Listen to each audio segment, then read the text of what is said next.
Hi, and welcome to the Hidden in Plain Sight webinar series. Today we're going to talk about Vaping 101. I know that we probably still have others who are joining, but I want to honor the time, and we've got a lot to go through, and so I am going to start. I am Holly Todd. I work for Northeastern Utah Educational Services, and I gave a little tidbit, a little bit why I was doing this webinar series in the introduction one. If you haven't watched that one, feel free to go back to our website, nucenter.org, and on the mental health page, you can find the recording, but it talks a little bit about why I'm doing this. I am recording these, so those who couldn't join at 3 o'clock will be able to watch at another time. Basically, I feel like as I have become aware of some of these trends and these behaviors, it is my responsibility to help share that. And so that's why I'm doing this. So we're going to talk about Vaping 101 today. With that, if I get my slideshow to go forward, we're going to talk about what is it. We'll look at national and state prevalence. We'll talk about marketing trends. We're going to talk about the risks associated with vaping, and then the kind of the now what. What do we do with this? And some resources. So let's jump right in. What is vaping? And is it really as safe as some people really want us to believe that it is? Vaping is inhaling of an aerosol, also known as a mist, that is created by an electronic device. The aerosol usually contains nicotine, flavorings, and sometimes as many as 30 other chemicals, and we'll talk about what some of those chemicals are in a few minutes. Vaping is similar to smoking, but it heats a liquid instead of burning the tobacco. There's a vocabulary of its own. I don't know if you've seen all of these different names for devices, but here are just a few of them. Electronic cigarettes, e-cigarettes, e-cigs, ego, e-hookahs or hookah pens, Juuls, which is after the top-selling electronic device that looks like a flash drive instead of a traditional cigarette. Mods, which are larger open system devices that are refillable and produce more vapor. Personal vapors or PVs, vapes, vape pens, vape sticks, and then there are some vapes known as ENDS, ENDS, or electronic nicotine delivery systems. Then there are also a bunch of terms such as vapor, which is someone who vapes, dripping, which is increasing the amount of vapor by dripping e-juice directly on the device. And I would recommend that you just do a search for vaping videos and listen to some of those to see what kind of language and terminology is being used, because the terminology changes daily. So how does a vape really work? There are 4 components that are included in most vapes. The first one is a cartridge or reservoir or pod, which holds the liquid solution. It might be known as e-juice or e-liquid. And it contains the various amounts of nicotine, flavoring, and those chemicals. It can be made of plastic or metal with a transparent casing so liquid levels can be seen. It can be pre-filled or refillable and is usually combined with the heating element, also known as the atomizer. So the second part is the atomizer, or the heating element, which is a coil that helps convert the e-liquid into tiny airborne droplets. And then there's a power source, which is usually a battery. It can be a lithium ion battery, which produces enough current to heat the atomizer to nearly 400 degrees in just seconds. The vape devices have been known to explode when that battery component gets too hot. Many vapes now use a rechargeable battery that can be charged using a simple USB cord. And then there's the mouthpiece. And this is where the person inhales. So some of the national statistics, this comes out of a survey done in 2023. It was called the National Youth Tobacco Survey. It is a self-administered survey that collects information on tobacco use behaviors, attitudes, beliefs, and tobacco-related exposure from middle and high school students all across the United States. The survey has been conducted by the FDA and CDC since 1999. There's about 580,000 fewer high school students reported vaping in 2023. So that's good, but as you can see, there is still some cause for concern with middle school students. Not only was there an increase in overall tobacco product use, but an increase in multiple tobacco products being used. The survey data indicated that there isn't a specific type of tobacco being used more than others, just that there is an increase overall in tobacco use. E-cigarettes remain the most commonly used tobacco product for the 10th year in a row. More than 2 million youth reported vaping, and most youth who are vaping are using flavored e-cigarettes. One of the things that we want to remember is that vapes are easy to get. And so when something is easy to get, easy to hide, and easy to use, the usage will increase. Some are small and designed to look like USB drives, while others have a novel design that non-users might not recognize. Vaping devices are battery-operated devices that people use to inhale an aerosol, which typically contains nicotine, though not always, the flavorings, and chemicals. They can resemble traditional tobacco cigarettes, cigars, pipes, or even everyday items like pens or a USB memory stick. Other devices, such as those with fillable tanks, may look different. Regardless of their design and appearance, these devices generally operate in a similar manner and are made of similar components. More than 460 different e-cigarette brands are currently on the market, and every day there are more and more coming onto the market. The number one brand will change, and it probably already has. But as of the time this data was collected, Elf Bar is the trademark. Elf Bar is in a trademark lawsuit. So I think they've stopped sales of their devices with Elf Bar on it in the US, and they have renamed themselves to be EB Design or EB Create. So that's one of the things that you'll see is when these companies go into a lawsuit, they just change their name and then they can continue to sell. Juul has been dealing with lawsuits since 2018. As of August of this year, Juul has been required to pay out over $1.3 billion in settlements. That is not counting the undisclosed settlements that they've also been included in. Then the FDA has prohibited several brands and devices from being sold in the US. Unfortunately, it's the game of whack-a-mole. When one brand or device goes down, something else will pop up in its place. So it's not necessarily looking for a specific brand. It's looking for what the kids are using or what the adults are using. Disposable e-cigarettes can have a nicotine concentrate of up to about 50 milligrams. Over the years, device sizes have increased from 1 to 3 milliliters to up to 15 milliliters. That's about 750 milligrams of nicotine in one device, when a pack of cigarettes has 20 milligrams of nicotine. It used to be said that one vape pod delivered as much addictive nicotine as 20 cigarettes. But as vape devices have advanced with new technology, so has the amount of nicotine they are delivering. Elf Bar, the number one brand from the survey, has as much nicotine as 32 packs of cigarette in one device. The most concerning part about this is that the Elf Bar will last someone 3 to 4 days. That's the equivalency of smoking about 8 packs of cigarette a day, with the average chain smoker who usually smokes 2 to 3 packs per day. So why are the vapes getting so much use? There's nicotine salts in them that make the nasty part of nicotine easier to handle. And then the flavoring. As you'll see here, just over 89% of students who are just over 89% of students who are vaping are using flavored vapes. The top 5 flavors are fruit, candy, dessert, other sweets, and mint menthol. Almost 58% of those using flavored vapes are using iced flavors, which means it has a cooling agent like peppermint or menthol, which enhances each of the other flavors and also makes it easier to inhale. So that was national data. Now we're going to look at Utah data. The SHARP survey is a confidential survey completed every other school year and is given to 6th, 8th, 10th, and 12th grade students in Utah. It will be done again this coming spring, so results will be updated next fall. In the latest version, given in 2023, there were about 52,700 students who took the survey.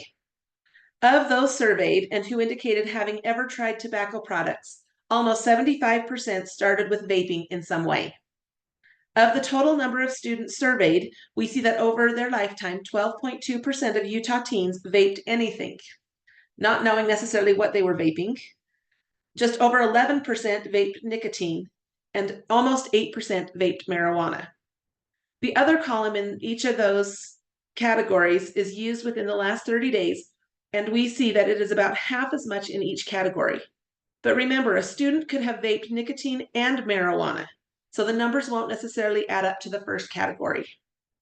If 12.2 of your students of our students are vaping, we need to become more aware of what it really looks like in our homes and in our schools.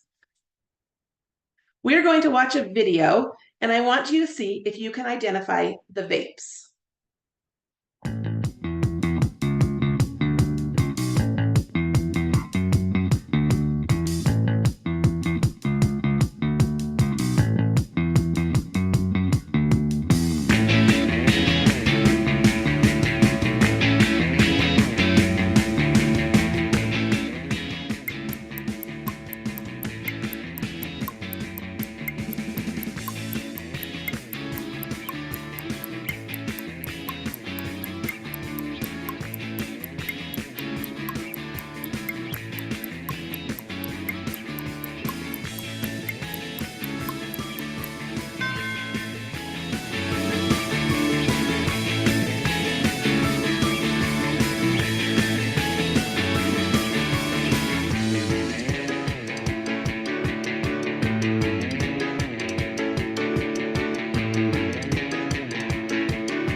As I was learning about this, I was amazed to find out the different shapes that vapes can come in. Basically, if it can have space for those 4 components, it can be a vape. Most rechargeable vapes are charged using generic USB cord, similar to what you charge a phone with. The highlighter actually works as a highlighter. There are even computer mouse shaped vapes. So now students are using school issued laptops with USB ports to charge their vaping devices during class because they are using their laptops. We have kids who are openly carrying their vape pens in their hands and sometimes concealed in a backpack because we don't know what they are. I just want to mention here, because you can see that the bottle vape says 10,000 puffs. Most users take less than 4 puffs per use, while others take upwards of 10 puffs. When disposable vapes came on the scene, the devices had less than 200 puffs in total. Now there are devices with over 15,000 puffs. Did you look out there, see if anybody's out there? This is, if you will just mute your Zoom, that would be great. This is the Space Dog Husky. This is a disposable, rechargeable. I'm just trying to figure out. This is a disposable, rechargeable vape that has between 6,000 and 8,000 puffs. It comes in a variety of dogs, and it costs approximately $10 to $20. When you're looking at this vape, who is this vape marketed towards? It's not marketed towards your 30-year-old. We know it's marketed towards our youth. Here's another incident of something that is marketed towards our youth. What's up, insiders? Deuces Jack. I never thought I'd make this video, but here we are. They actually make a vape hoodie. Let's cut down low and check it out. Check this out, man. It's kind of neat, right? Here's your mouthpiece right here. This is the part that attaches to your pod system. Now you can take this drawstring out and reverse it. That's why you got 2 pockets here. One, I guess you could carry 2 different vapes in there if you wanted to, you know, and just switch off. Or you could reverse the string. If you're not a lefty, you could reverse the string and vape with your right hand. It's totally up to you. The way you would do that is you open this, see this zipper part right here? You zipper it right out like that, and this whole thing comes out. And then you can just put it back in yourself. And you would do that when you want to wash it as well. Now here's the pocket right here. You can see most of your popular pods. Here's the Smoke SLM that fits in there, no problem, right? Here's the Jewel, boom, no problem at all. Most of your pod systems will have no problem fitting in here, at least most of your auto draw pod systems. So now let me show you the tubes up close, okay? This is the part that you'd put around your actual mod, and this is the part that you draw from right here. Now I've been running my Smoke SLM system in there. It fits in there pretty perfectly. I mean, it's just fantastic. It's a nice. So if it wasn't hard enough to be looking for vape devices, now we're looking at clothing as devices.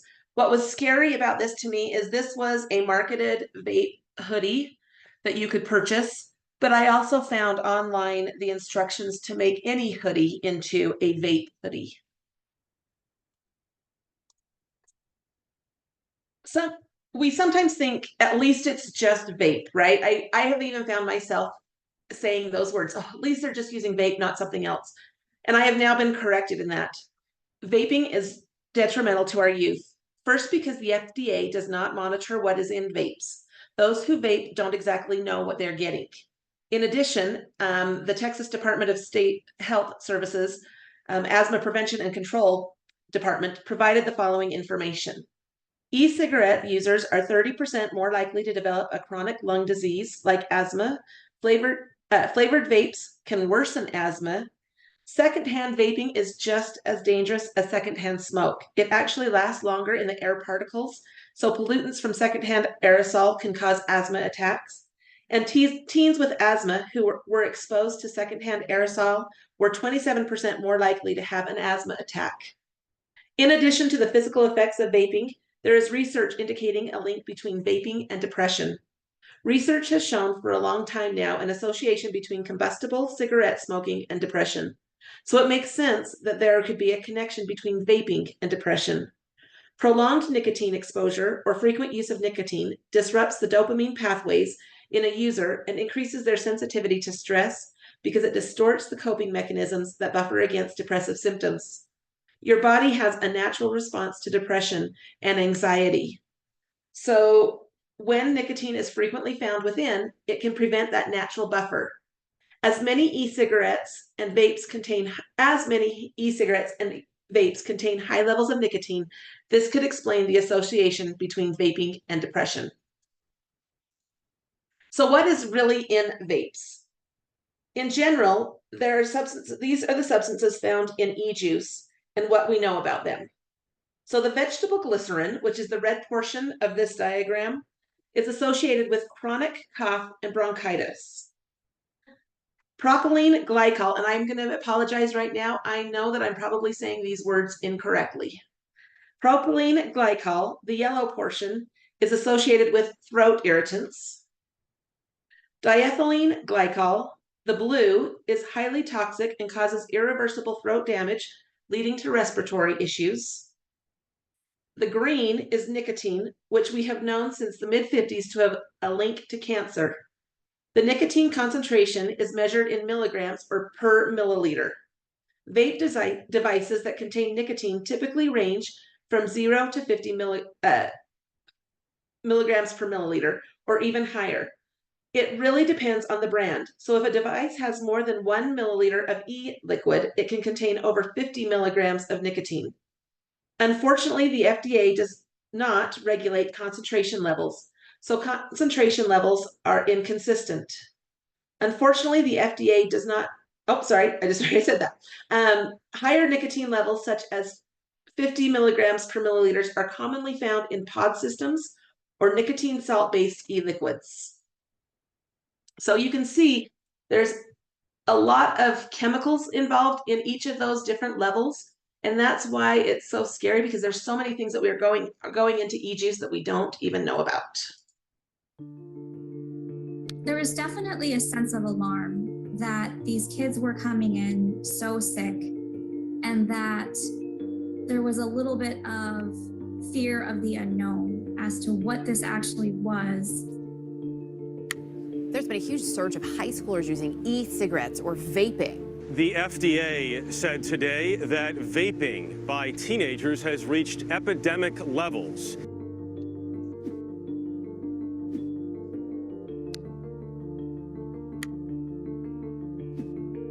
In the summer and fall of 2019, at one point we were admitting teens with vaping lung injuries Sorry. several times a week. And that was like at the peak.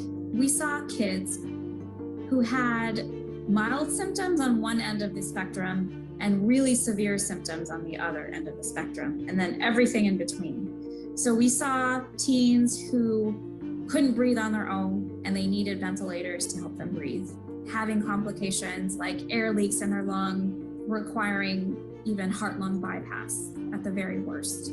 We saw many teens who initially came to us with coughing, shortness of breath with activity, vomiting, nausea, diarrhea, abdominal pain. And we saw that they had high levels of inflammation in their bodies. We saw abnormal findings of their lungs when we did CT scans and chest x-rays. Normally in medicine, we rely on what we call evidence-based medicine, based on data, based on studies. We didn't have any of that. And so because this was completely new, it was really tough to be able to face these patients, these young people and their parents, and tell them that we didn't know exactly how things were going to turn out. We found that kids were vaping a lot. They had been vaping anywhere ranging from a few months to a few years. And they were vaping all sorts of different products, not just marijuana, but nicotine, disposables, Juul, so many different kinds of products.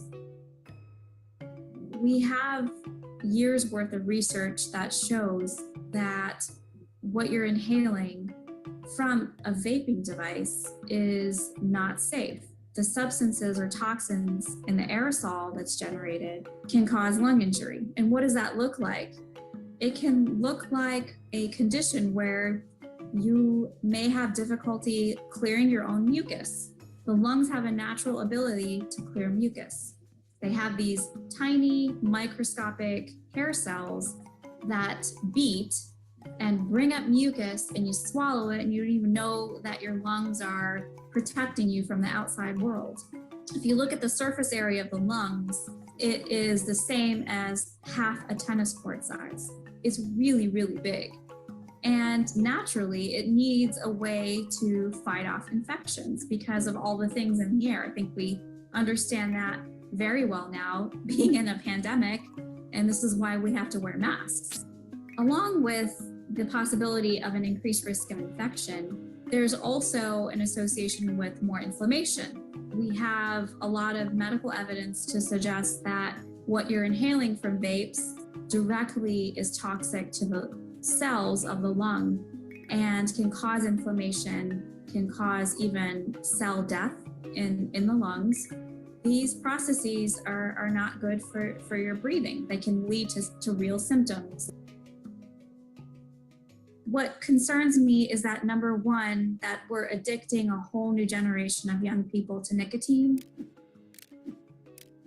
The addiction is happening at the most vulnerable time in adolescence, in the teenage years. That really sets up teenagers and young people for a lifelong issue. The second most important thing is that we don't know the long-term outcomes, the long-term repercussions of using e-cigarettes starting at an early age. And so those are the two most concerning things for me as we battle this epidemic of vaping.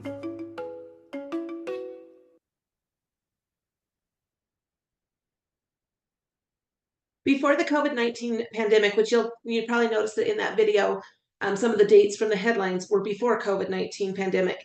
But the number one reason why youth vaped was because of the appealing flavors. After the height of COVID-19, the number one reason why youth began to vape changed. The industry did a great job of misleading the public, especially youth, into thinking that vapes help relieve feelings of stress, anxiety, and depression. With people thinking vapes could help their emotional and mental health needs, the market continued to explode. Now, if you go online, you can find recipes of how to mix your own e-juice. Websites include step-by-step instructions from where to buy the supplies to how to measure the ingredients. On some sites, I had to click an I agree button indicating that I was over 18 years old to see their content. However, how hard is it for a 12-year-old to click I agree? This makes it even more important that we know what is happening and what our kids are doing. This is not a vape. This is a vape. This is a vape. This is not a vape. Ah! It's not a vape. This is a vape. This is not a vape. This is a vape.